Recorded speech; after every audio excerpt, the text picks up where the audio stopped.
తెలుగు రాష్ట్రాల్లోని అంగన్వాడీ సిస్టర్స్ అందరికీ నమస్కారం. ఈరోజు అంగన్వాడీ వార్తలకి స్వాగతం. ఇంకా ఎవరైనా సబ్స్క్రైబ్ చేసుకోకపోతే వెంటనే సబ్స్క్రైబ్ చేసుకోండి, వీడియోస్ అయితే లైక్ చేస్తుండండి. ఇక వివరణలోకి వెళ్తే కేంద్ర రాష్ట్ర ప్రభుత్వాలైతే అంగన్వాడీ టీచర్లు ఆయాల జీతాల పెంపుకు సంబంధించి వారిని సుప్రీంకోర్టు హైకోర్టు తీర్పు ప్రకారం ప్రభుత్వ ఉద్యోగులుగా గుర్తించడం కానీ, తర్వాత వారి యొక్క ఇతర ఆర్థిక సమస్యలు పరిష్కారం చేయడం కానీ, మినీ అంగన్వాడీలను మెయిన్గా చేయడం కానీ, పనిభారం తగ్గించడం కానీ, జీతాల పెంపుకు సంబంధించి కానీ పట్టించుకోకపోవడం పట్లయితే అంగన్వాడీ టీచర్లు ఆయనైతే చాలా అసంతృప్తిగా ఉన్నారు. ఇక సమస్యల పరిష్కారానికి పోరుబాట ఉద్యమాలకు సిద్ధమవుతున్న అవుట్సోర్సింగ్ మధ్యాహ్న భోజన కార్మికులు, అంగన్వాడీ ఉద్యోగులు, సిబ్బంది అంటూ ఇక్కడ న్యూస్ కూడా చూస్తున్నాం.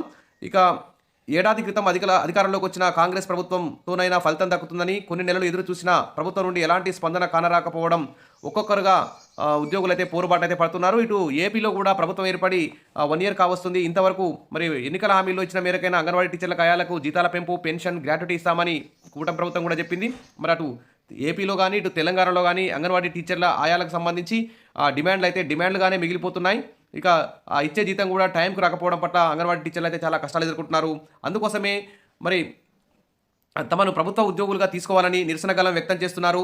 రోజుల తరబడి ఆందోళన చేస్తూనే ఉన్నారు. ఎక్కడో చోట తెలంగాణ కానీ, ఏపీ కానీ, తర్వాత ప్రత్యేక రాష్ట్రాలు ఏర్పడితే అవుట్సోర్సింగ్ ఉద్యోగులు ప్రభుత్వ ఉద్యోగులు అయిపోతారని పలు రాజకీయ పార్టీలు చెప్పిన రాష్ట్ర సాధన అనంతరం 10 ఏళ్లు కాలం అధికారంలోకి వెలువెట్టిన బీఆర్ఎస్ ప్రభుత్వం ఎన్నిసార్లు ఆందోళన చేపట్టినా పట్టించుకున్న పాపాన పోలేదు. అదే తరహాలో ఎన్నికల ప్రచార సమయంలో అవుట్సోర్సింగ్ ఉద్యోగులందరినీ ప్రభుత్వ ఉద్యోగులుగా మారుస్తామని అధికారం చేపట్టిన కాంగ్రెస్ ప్రభుత్వం సైతం ఏడాది పూర్తి చేసుకున్న ఎలాంటి అడుగు ముందుకేయడం లేదు. దీంతో అసహనానికి గురవుతున్నటువంటి అంగన్వాడీ టీచర్లు కానీ, ఆయాలు కానీ, ఇతర కాంట్రాక్ట్ అవుట్సోర్సింగ్ ఉద్యోగులు కానీ ఉద్యమాలకైతే సిద్ధమవుతున్నారు. అదేవిధంగా అరకొర వేతనాలతో సతమతమవుతున్నారు. దీనికి తోడు ప్రభుత్వ పాఠశాలల్లో తమ సొంత డబ్బులతో కోడిగుడ్లు లాంటివి తెచ్చిపెడుతున్నామని ఇటు మధ్యాహ్న భోజన కార్మికులు, ఇక్కడ అంగన్వాడీ టీచర్లు అయితే పెండింగ్ బిల్లులు రావట్లేదని, గ్యాస్ బిల్లులు రావట్లేదని, అద్దె భవనాల అద్దె బిల్లులు రావట్లేదని, జీతాలు టైంకి రావట్లేదని, ఈ విధంగా అనేక సమస్యల్ని ఎదుర్కొంటున్నారు. మరి తమ సమస్యలను తీరుస్తామని ఇచ్చిన హామీని నెరవేర్చాలని డిమాండ్ చేస్తూ ఇక సమస్యల పరిష్కారానికి పోరుబాటకైతే అంగన్వాడీ టీచర్లు ఆయాలందరూ కూడా సిద్ధమవుతున్నారు. ఇక ఇంకో విషయం చూస్తే ఫిబ్రవరి 13న అంగన్వాడీల చలో ఢిల్లీ కార్యక్రమం కూడా ఉంది. దీనికి భారీ ఎత్తున అంగన్వాడీ టీచర్లు ఆయాలు హాజరు కావాలని చెప్పి అంగన్వాడీ యూనియన్లు పిలుపునిచ్చాయి. ఇక డిమాండ్ల సాధన కోసం రాష్ట్రపతిని కలిసే అవకాశం, దేశవ్యాప్తంగా తరలి రానున్న అంగన్వాడీ ఉద్యోగులు రెగ్యులర్ చేయాలని సంఘాల డిమాండ్.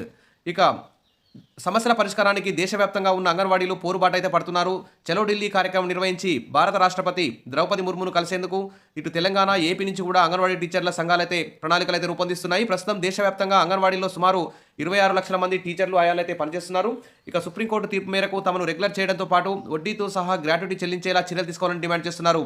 అందుకోసం ఈ నెల 13న తెలంగాణ నుంచి దాదాపు 5,000 మంది, ఏపీ నుంచి కూడా దాదాపు 5,000-6,000 మంది చలో ఢిల్లీకి వెళ్లనున్నట్టు సమాచారం. అంగన్వాడీ టీచర్ల సంఘం రాష్ట్ర నాయకురాలు జయలక్ష్మి సేటు అయితే తెలిపారు. ఇక అంగన్వాడీల డిమాండ్లు అంటే టీచర్లను గ్రేడ్ 3, ఆయాలను గ్రేడ్ 4 ఉద్యోగులుగా రెగ్యులర్ చేయాలి, 7వ వేతన సిఫార్సు అమలు చేయాలి, టీచర్లకు 26,000 జీతం స్కేళ్లు అమలు చేయాలి, 6 ఏళ్లలోపు పిల్లలందరికీ బాల్య సంరక్షణ విద్య అందించాలి, ఐసీడీఎస్లకు బడ్జెట్ పెంచాలి అని ఇక్కడ డిమాండ్లు అయితే పెట్టారు. మన కేంద్ర ప్రభుత్వం ప్రవేశపెట్టిన బడ్జెట్లో అయితే అంగన్వాడీ టీచర్ల ఆయాల జీతాల పెంపు సంబంధించి ఎలాంటి నిర్ణయం తీసుకోలేదు. త్వరలో తెలంగాణ, ఏపీలో కూడా మార్చిలో బడ్జెట్ ప్రవేశపెడతారు. ఆ బడ్జెట్లో అయినా కనీసం 2 తెలుగు రాష్ట్రాల అంగన్వాడీ టీచర్లు ఆయాలకు జీతాల పెంపుకు సంబంధించి నిధులు కేటాయిస్తారని చెప్పేసి ఆశిద్దాం.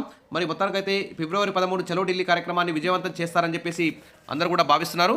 మరి ఖచ్చితంగా ఈసారి కేంద్ర రాష్ట్ర ప్రభుత్వాలు దిగొస్తాయని చెప్పేసి అంగన్వాడీ యూనియన్లు కూడా భావిస్తున్నాయి. కార్మిక సంఘాల మద్దతుతో చేపడుతున్న ఈ ఫిబ్రవరి 13 చలో ఢిల్లీ విజయవంతం కావాలని కోరుకుందాం. అంగన్వాడీ టీచర్ల ఆయాల ఆర్థికేతర సమస్యలన్నీ పరిష్కారం అవ్వాలని ఆశిద్దాం. Wish all the best. మరిన్ని అప్డేట్స్ కోసం మన ఛానల్ని ఫాలో అవుతుండండి, వీడియోస్ అయితే లైక్ చేసి ఉండండి. Thank you.